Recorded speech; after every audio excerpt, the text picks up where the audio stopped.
Again, we have established the quality and the performance of the strengthening system, would that be for static or dynamic situations.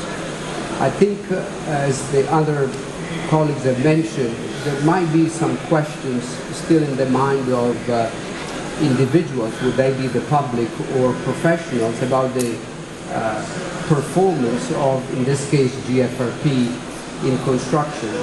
But I think that the greatest motivation for the very significant interest in the US today is to define a solution for the corrosion problem.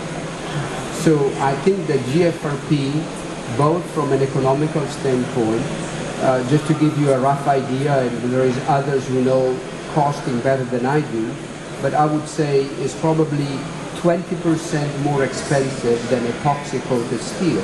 So in the economy of a construction, it becomes almost insignificant because you're dealing with the reinforcement.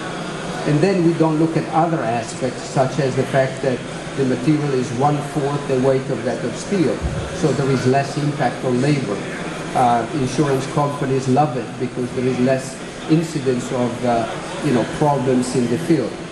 And so, but I think the real reason, the motivation, what gets people excited, even in terms of owners of structures, is to find a solution to the problem of corrosion.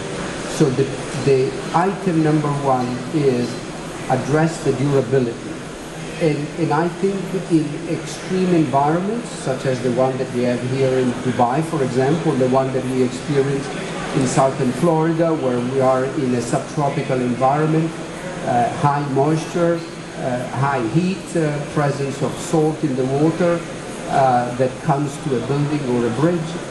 We just need to create structures that not only will last 25 years, but they will be 25 times 3, so 75 at least. And if you go into critical infrastructure, in Europe now we're looking at 200 years.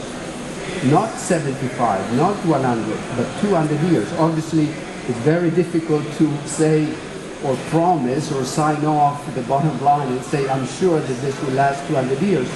But if you're doing a tunnel, you don't want that problem of maintenance. So I think the real motivation, the underlying reason for looking at the use of GFRP in particular as internal reinforcement is to define a solution to the problem of corrosion. And this demand comes from both the public but as well as the professionals. There is another aspect that I think is also interesting, but it may be peripheral to an extent, is the fact that eventually the composites will be able to accelerate the way we construct things. So the need for developing construction sites that take advantage of automation and speed and precision, okay, increasing the quality of the construction, where you don't have to worry about, are we sure that the cover is 2.5 centimeters or so? I think this is fundamental. So I would say that there is an interest that comes from many different sides, but the answer to the corrosion is the true motivation.